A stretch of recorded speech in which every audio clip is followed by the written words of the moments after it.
il est apparu évident pour nos partenaires qu'il fallait avoir une stratégie qui viserait certains quartiers les plus sensibles de Montréal. Dès notre naissance, on a décidé d'identifier des quartiers ciblés et de les inviter à développer des plans d'action avec la communauté pour améliorer la diplomation chez les jeunes de 0-20 ans.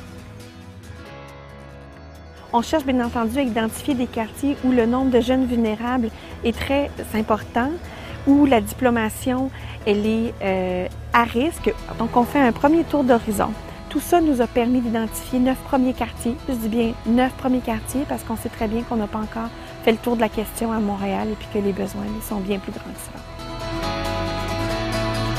Alors la démarche de RRM dans les quartiers ciblés, c'est d'abord soutenir la compréhension d'un état de situation dans un quartier, donc en produisant des états de situation, en aidant les communautés à partager ces informations-là, en accompagnant chacun des porteurs des plans d'action dans l'identification des besoins prioritaires, des actions, la compréhension de ces actions-là, en favorisant le partage des pratiques entre chacun des quartiers et puis finalement, bien entendu, en soutenant financièrement la mise en œuvre des actions. On observe des mobilisations soutenues dans les quartiers et de plus en plus importantes. On observe un raffinement de la compréhension aussi des enjeux dans chacun de ces quartiers-là. Et enfin, peut-être le plus important, on observe que les taux de diplomation bougent dans des écoles secondaires. Donc, tout ça nous permet de croire que les effets qu'on souhaitait, bien, ils sont au rendez-vous.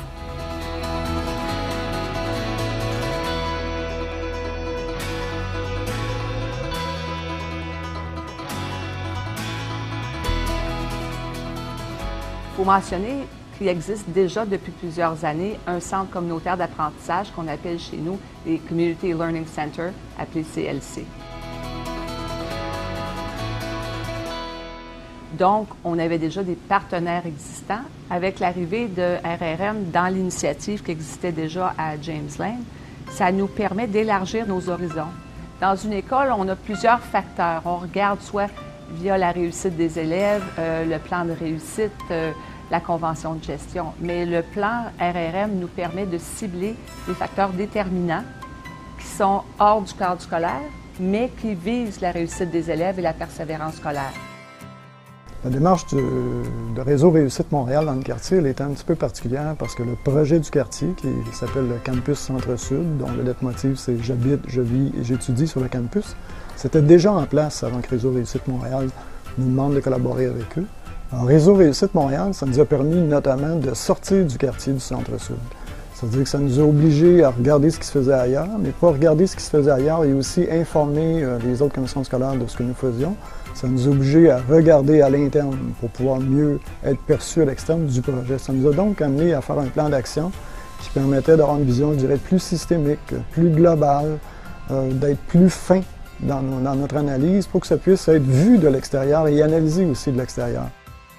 On pourrait facilement dire que l'élément qui fait la différence, c'est l'argent, mais c'est pas vraiment ça. C'est sûr que c'est toujours agréable de recevoir une subvention, mais ce qui a vraiment fait la différence, c'est que ça a obligé tout le monde autour de la table, les gens de l'école, les 6 directions concernées, le personnel, mais aussi tous les partenaires, à se remettre en question. En fait, le plan d'action nous a permis de cibler, de prioriser des indicateurs de résultats, mais surtout, ça nous a amené à nous doter d'indicateurs de changement. C'est-à-dire, qu'est-ce qui a fait qu'on a atteint le résultat?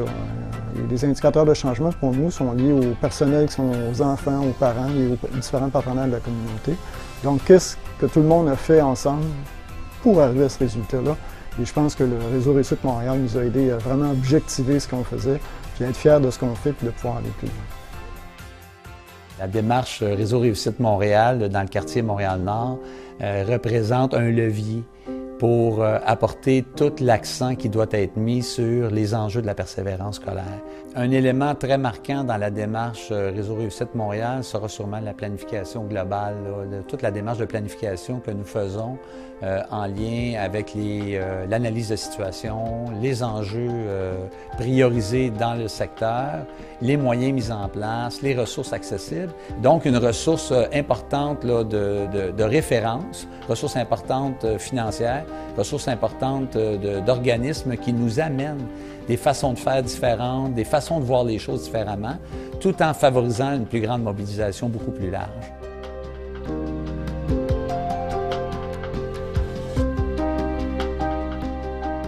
La démarche Réseau Réussite à la salle nous a apporté une concertation intéressante.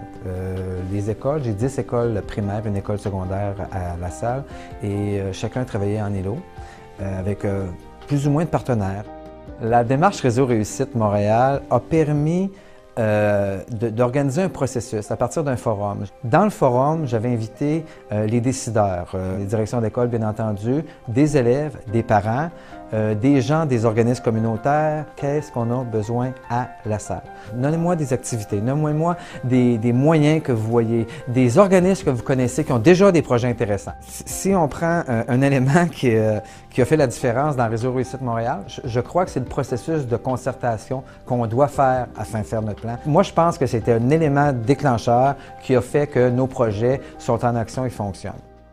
Donc, pour nous, les FRRM, ce que ça a apporté dans notre quartier, c'est que la mobilisation existait déjà, mais surtout les partenaires, chacun de leur côté. Il y avait différentes interventions qui existaient dans le quartier. À partir du moment que le quartier était ciblé, donc on a rassemblé les gens en respectant les 4 différents quartiers qu'on retrouve ici dans le sud-ouest, avec chacun leur réalité propre à chacun des quartiers qu'on se devait de respecter. On a mobilisé l'ensemble de la communauté autour d'objectifs communs qu'on a établis tous ensemble. Puis ce que ça a permis aussi de faire réaliser aux gens, c'est que la force d'une communauté unie, ça va avoir encore beaucoup plus d'impact sur le résultat attendu.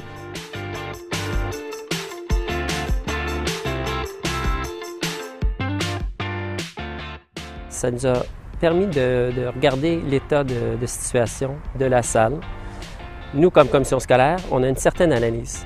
Mais par contre, nos partenaires, disons de la ville ou d'autres organisations, ont souvent une autre perception de ça. Donc, c'était bien de jumeler les deux perceptions ensemble pour peut-être faire un plan plus cohésif en tant que partenaire. Ce que ARM vraiment a pu faire, c'est accéder et pouvoir faire l'allimage entre les besoins de l'école et aussi ce que les partenaires peuvent offrir.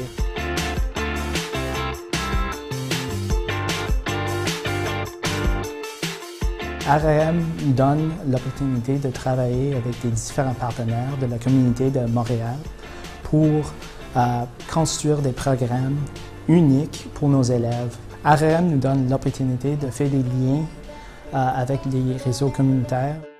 L'avenue de Réseau Réussite Montréal a été un important levier, non seulement au niveau de la mobilisation, mais également au niveau de la recherche de partenariats et de financement.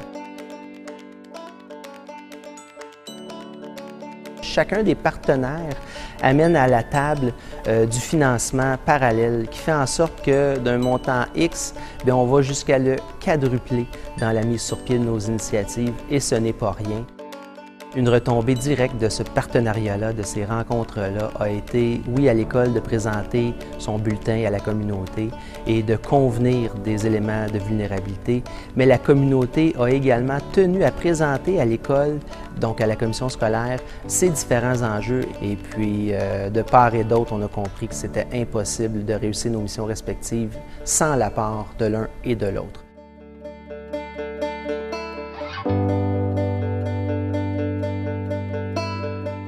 Le programme Équité, comme son nom le dit, vise l'équilibre travail-études, a été mis en place avec les partenaires scolaires parce qu'il y avait un constat dans notre communauté que les élèves qui travaillaient dépassaient un certain nombre d'heures présentaient des retards ou à tout le moins des difficultés à se concentrer, à rester présents à l'école, jusqu'à un point où certains quittaient les études pour aller s'investir davantage dans le travail. Le fait d'être associé avec Réseau Réussite Montréal, ça l'a permis d'une part à nos intervenants de briser un peu l'isolement. Parce que quand tu es seul sur l'île de Montréal, essayer de mobiliser la communauté des gens d'affaires, c'est tout un défi. Alors maintenant, il y a des gens un peu partout sur l'île de Montréal qui travaillent dans le même but, c'est-à-dire mobiliser la communauté de gens d'affaires. So Homework Zone is an after-school program. We're not there to finish the homework. We're there to provide volunteers who give the kids tools to finish the homework. And in addition to the volunteers, we do bring in workshops as well. We bring in professionals from the Montreal community to show skills. Before Hooked on School's action plan, there wasn't access for McGill and Lester B. Pearson to come together as partners. Now they can come to us and say, this is what our community needs.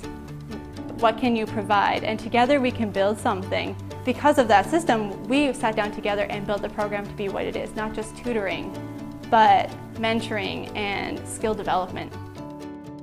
Alternative Suspension permet de créer une continuité de la scolarité du jeune pendant sa suspension et pour qu'il la vive de façon constructive. La concertation avec RRM a été utilisée comme levier pour du développement de plusieurs initiatives, dont Alternative Suspension à Montréal-Nord, à la salle, à différents endroits à Montréal, et de faire vivre à plus de jeunes les opportunités du succès à l'intérieur de leur suspension. Et ça nous a permis de travailler avec des organismes locaux qui connaissent beaucoup mieux la réalité. Alors pour nous, c'était une belle opportunité de travail en commun. On se rend compte aussi que ce n'est pas tous les enfants qui arrivent à l'école avec le même bagage. Ceux qui sont bien équipés vont avoir une réussite beaucoup plus facile que les enfants qui partent avec certaines lacunes. Alors, si on peut mieux les outiller en leur offrant des activités par enfant, en offrant aussi des activités aux enseignantes pour les enfants, plus il y aura d'activités d'éveil à la lecture et à l'écriture, plus on va avoir des meilleures chances pour que les enfants soient mieux outillés quand ils arrivent à la maternelle.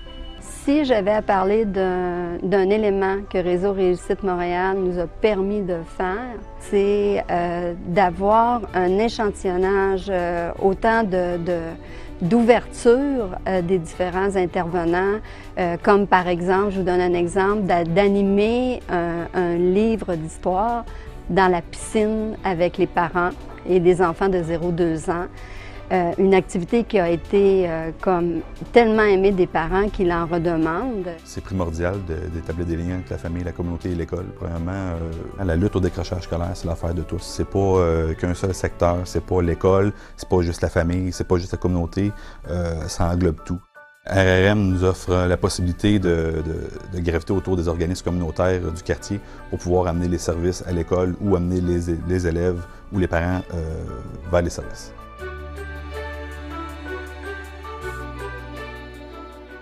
Malheureusement, les enfants qui vivent dans des quartiers défavorisés, très souvent, vont avoir une proportion plus élevée de manque de maturité scolaire, soit au niveau affectif, cognitif ou socio-affectif. À Clover Multiressources, nous avons des services qui vont de la périnatalité jusqu'à l'âge adulte, afin de vraiment accompagner et les parents et les enfants à cette préparation à l'entrée à la maternelle pour que les enfants puissent mieux réussir son parcours scolaire.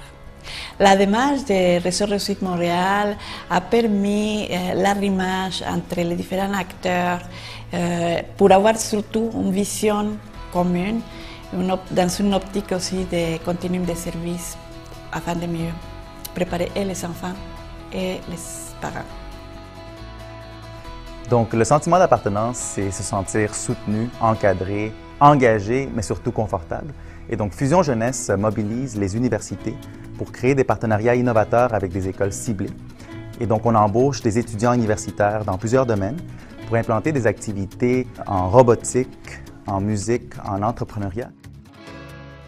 Le Réseau Réussite Montréal favorise la concertation entre partenaires et la cohésion des actions afin d'éviter les silos et afin de mieux encadrer les jeunes. Et donc, cette concertation mène à des retombées concrètes.